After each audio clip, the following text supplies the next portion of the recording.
Hi, and welcome to this podcast special, as Lady Justice, Women of the Court, pays tribute to the late Justice Ruth Bader Ginsburg.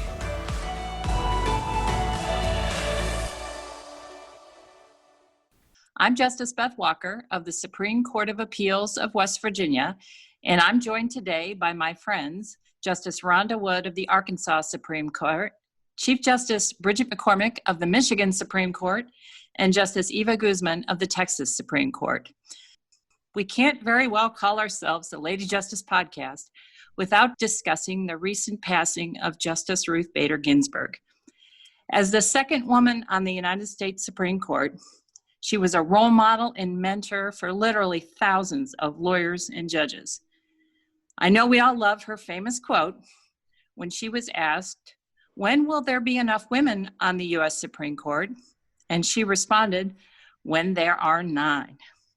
But Justice Ginsburg's influence went far, far beyond being a female judge. She was a model of civility and graciousness.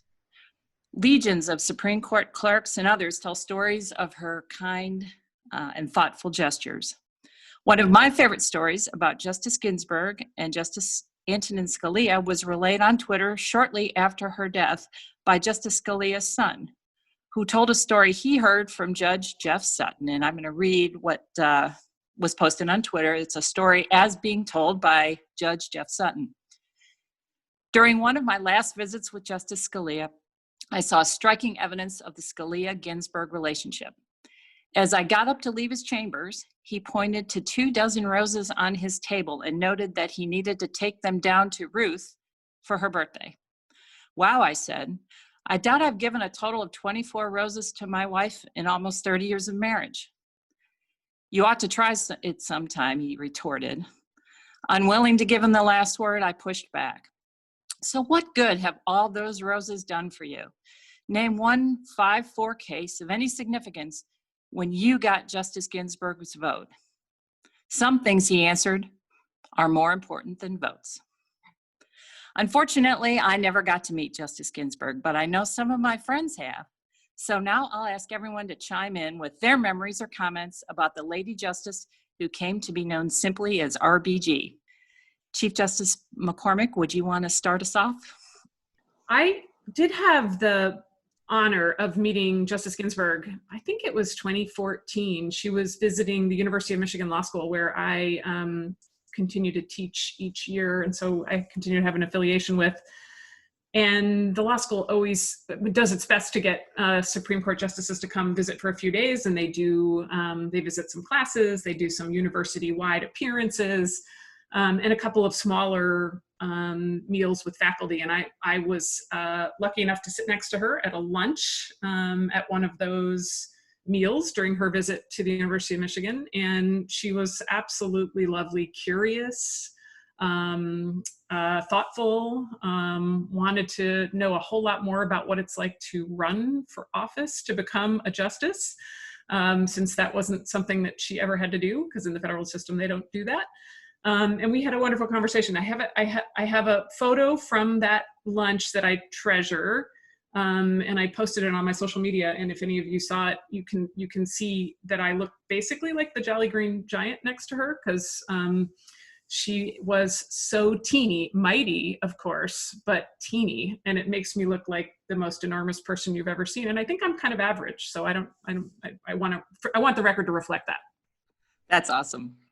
So I'll jump in, and this is Rhonda from Arkansas, and Justice Ginsburg, I think in one of her last really big lectures, she came last September to Arkansas to speak at the Clinton School of Public Service.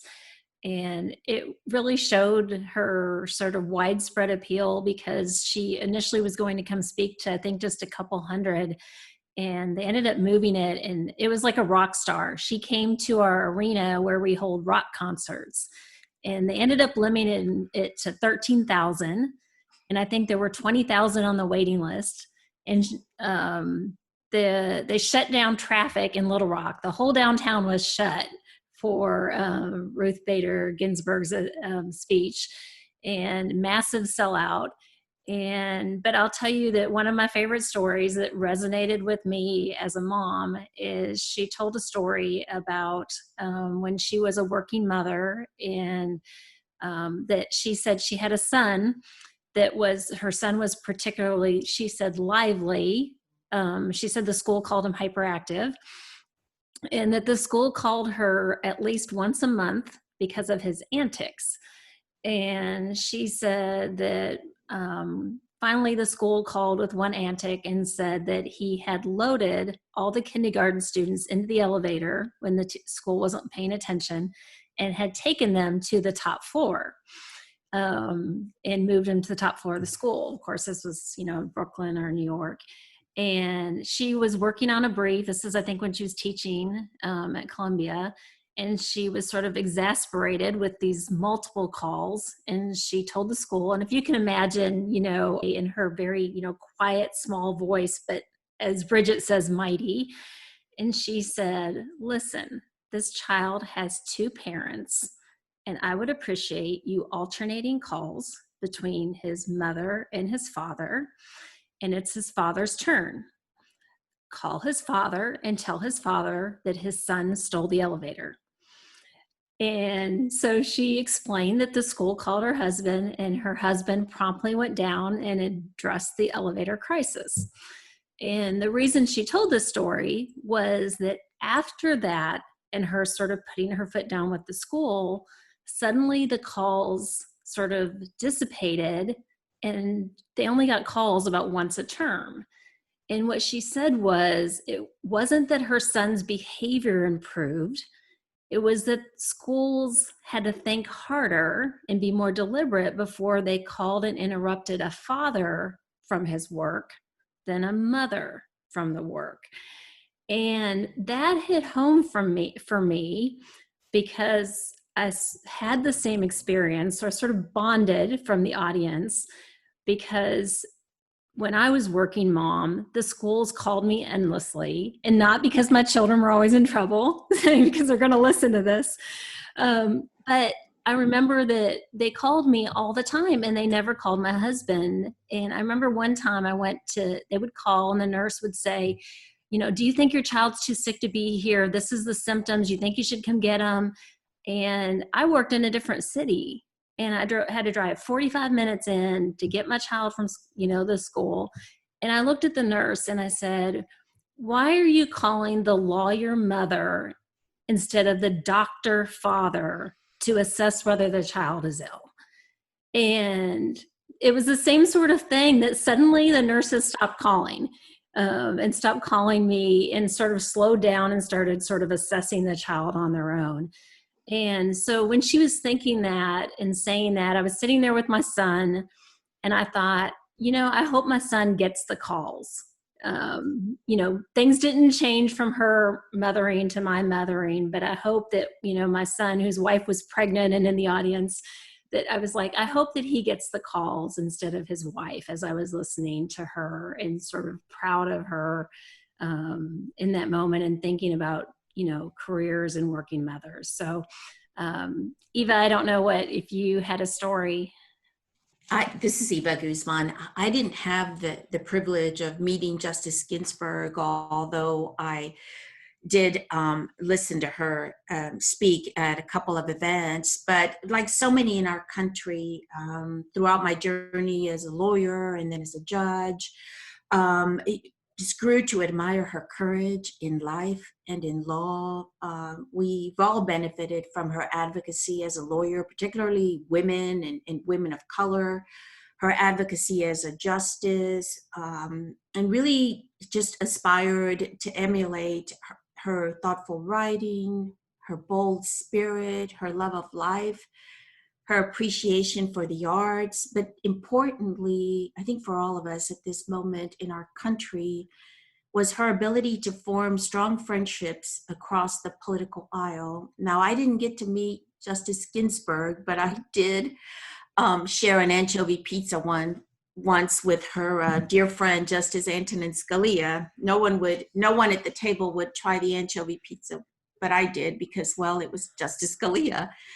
But truly, Justice Ginsburg's legacy on civility is one that I think, can inspire generations of lawyers, because it really shows us that we can find common ground as human beings, despite our political differences, and even differing judicial philosophies. I think that when we're facing this civil unrest, this political discourse, we learn from her that civility doesn't preclude passionate advocacy, but it does require us, particularly I think as judges and as lawyers, to cultivate an atmosphere of mutual respect for each other as professionals. And that's what her example and her friendship with the late Justice Antonin Scalia really shows us. I think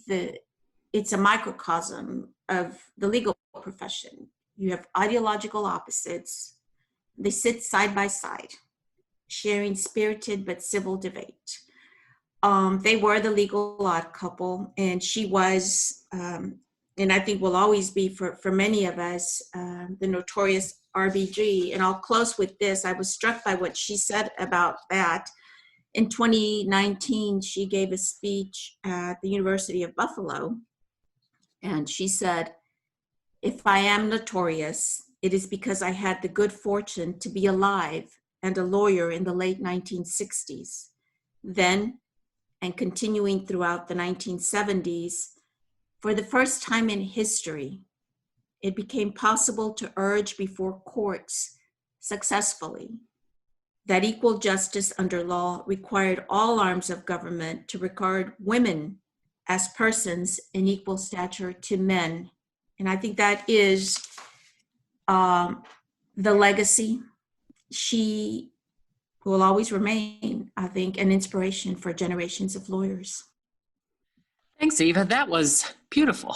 And everybody's little tribute to Justice Ginsburg. I'm glad we got to talk about that, because it gives me chills to think about what she's accomplished and what really how we stand on the shoulders sometimes of the women who have come before us. And she is certainly one of them.